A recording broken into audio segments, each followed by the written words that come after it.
Akala nyo ba iisa lang ang itsura ng tilt sa Valorant? Dalawa yan. Una ang Eagle Tilt. Ito yung sakit ng mga feeling main character. Namatay ka lang, sisisihin mo na agad yung kakampi mo. Ba't walang flash? Ba't walang trade?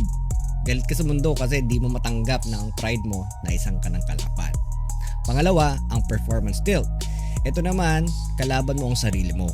Whiff ka ng whiff, sablay ang utility, tapos mag-overtake ka na. Sa sobrang takot mo magkamali, lalo kang pumapangit maglaro. Tahimik ka lang pero sa loob-loob mo, durog na ang mental mo. Kaya sa mga high elo dyan, na may nakakalalong low elo, pakinggan nyo to.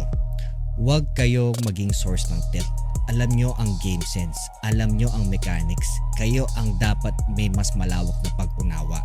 Kapag binarda nyo ang low elo, dadalawin yan ng performance tilt, lalo lang kayong matatalo. Ang tunay na malakas, nagbubuhat at nagtuturo, hindi nang babash.